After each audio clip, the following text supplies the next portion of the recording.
इस वीडियो में हम मैथ के बहुत ही मज़ेदार टॉपिक बढ़ते क्रम और घटते क्रम के बारे में सीखेंगे। यह जानेंगे कि घटते क्रम किसे कहते हैं और बढ़ते क्रम किसे कहते हैं। तो एक एक करके इन दोनों को समझते हैं। तो सबसे पहले हम बढ़ते क्रम को समझते हैं। देखिए, बढ़ते क्रम किसे कहते हैं? जब संख्याओं को इस तरह से सजाया जाए कि उनमें से सबसे छोटी संख्या सबसे पहले तथा सबसे बड़ी संख्या सबसे अंत में लिखा जाए तो उसे बढ़ते क्रम या आरोही क्रम कहते हैं। देखिए, जब संख्याओं को इस तरह से सजाया जाए कि उनमें से जो सबसे छोटी संख्या होगी उसको सबसे पहले लिखा जाए और उनमें से सबसे बड़ी संख्या को सबसे अंत में लिखा जाए तो उसे बढ़ते क्रम कहते हैं। उदाहरण को देखिए और समझिए। 3 हैं, 4 हैं, 1 है, 9 है, 7 हैं। देखिए यहाँ पर तो इसको हमें बढ़ते क्रम में सजाना है। तो किस तरह से सजाएंगे? देखिए, परिभाषा कहता है कि जो सबसे छोटी संख्या है ना उसको सबसे पहले लिखिए और जो सबसे बड़ी संख्या है ना उसको सबसे अंत में लिखिए। तो सबसे छोटी संख्या कौन सा है? इसमें से 1 है। इससे थोड़ा सा बड़ी संख्या कौन सा है? देखिए, इनमें से हम देखेंगे तो पाएंगे कि 3 है। और इससे थोड़ा सा बड़ा कौन सा है? 4 है।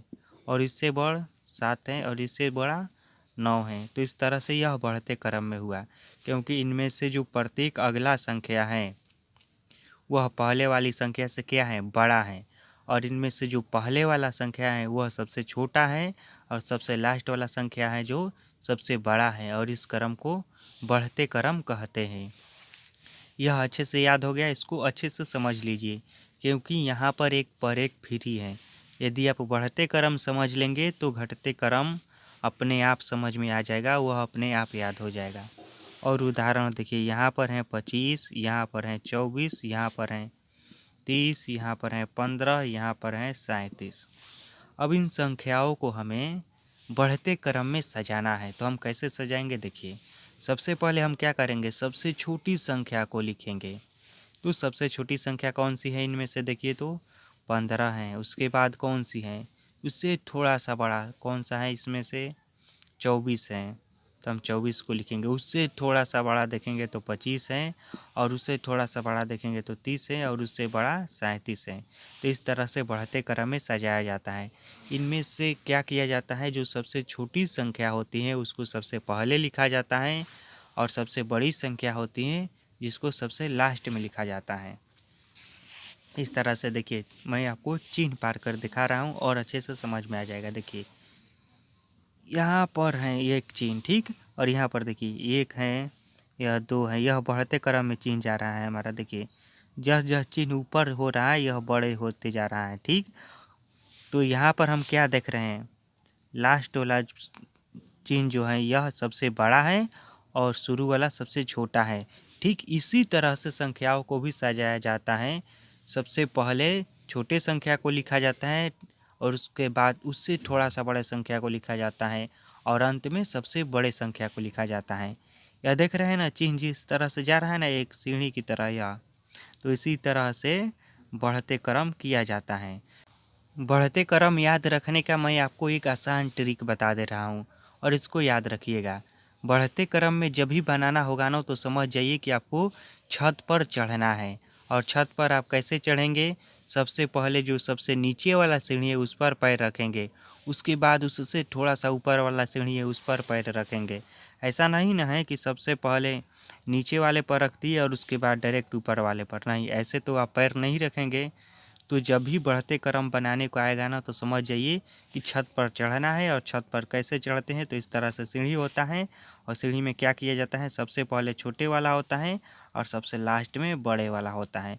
यानी कि सबसे पहले हम छोटे वाले से शुरुआत करेंगे, नीचे से चढ़ेंगे और चढ़ते चढ़ते चढ़ते चढ़ते छत पर चले जाएंगे और सबसे वो बड़े वाला ऊपर जो सीढ़ी रहेगा उस पर चढ़ जाएंगे।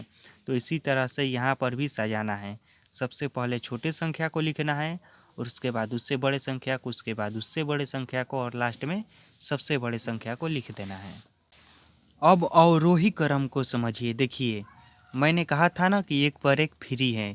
तो जो लोग अच्छे से बढ़ते क्रम को समझ गए होंगे उनको अच्छे से घटते क्रम भी आ जाएगा। देखिए, और इसको याद करने की ज़रूरत ही नहीं है, यह ठीक उसके उल्टा है। तो उसी को उल्टा कर दीजिए, बढ़ते क्रम का उल्टा घटते क्रम होता है और इसको अवरोही क्रम भी कहा जाता है। तो इसका परिभाषा है कि जब संख्याओं को इस तरह से सजाया जाए कि सबसे बड़ी संख्या सबसे पहले तथा सबसे छोटी संख्या सबसे बाद में लिखा जाए तो उसे अवरोही क्रम कहते हैं। तो देखिए इसमें क्या किया जाता है, इसमें सबसे पहले जो सबसे बड़ी संख्या होती है ना उसी को लिखा जाता है। जैसे कि यहाँ पर देखिए 1 है, 4 हैं, 7 हैं, 2 है, 3 है, इतना संख्या है, ठीक। और इसको हमें अवरोही क्रम में यानी कि घटते क्रम में सजाना है। तो क्या करेंगे, देखिए सबसे जो बड़ी संख्या है ना उसी को सबसे पहले लिखेंगे। तो यहाँ पर 7 है सबसे बड़ी संख्या, तो 7 को पहले लिखेंगे। और ठीक इससे छोटा कौन सा है, इससे छोटा 4 हैं, उसके बाद 3, उसके बाद 2, उसके बाद 1, यानी कि इसको इस तरह से लिखेंगे। इसमें सबसे पहले जो संख्या रहेगी वह सबसे बड़ी संख्या होगी और जो सबसे अंत में रहेगी वह सबसे छोटी संख्या होगी। देखिए आरोही क्रम घटते क्रम, इसका मतलब क्या हुआ कि अब हमें छत पर से नीचे उतरना है और बढ़ते क्रम में ज़मीन से छत पर चढ़ना था तो बढ़ते क्रम, और जब छत पर से नीचे उतरना है तो घटते क्रम।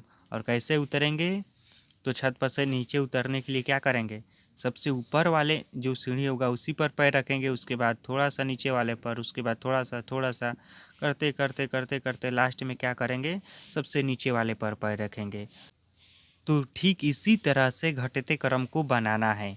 इसमें हम सबसे पहले बड़ी संख्या को लिखेंगे, उसके बाद उससे छोटी संख्या को लिखेंगे, उसके बाद उससे छोटी संख्या को लिखेंगे और लास्ट में सबसे छोटी संख्या को लिखेंगे। यहाँ पर देखिए 85 हैं, 30 हैं, 70 हैं, 90 हैं,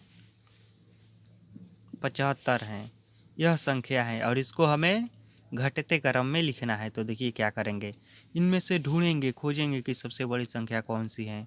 तो यहाँ पर हम पाते हैं कि सबसे बड़ी संख्या है 90, तो 90 को पहले लिखेंगे। उसके बाद इससे थोड़ा सा छोटा कौन सा संख्या, इसमें देखिए 85 है तो 85 लिखेंगे। और इसके बाद इससे थोड़ा सा छोटा है 75 और उससे छोटा है 70, उससे छोटा है 30। तो इस तरह से घटते क्रम लिखा जाता है। और इसका मुख्य पहचान क्या है कि इसमें सबसे जो बड़ी संख्या रहती हैं वह पहले रहती हैं और सबसे छोटी संख्या लास्ट में रहती हैं। और इसके ठीक उल्टा है बढ़ते क्रम। तो एक परिभाषा आपको अच्छे से याद हो जाएगा तो दूसरा अपने आप याद हो जाएगा।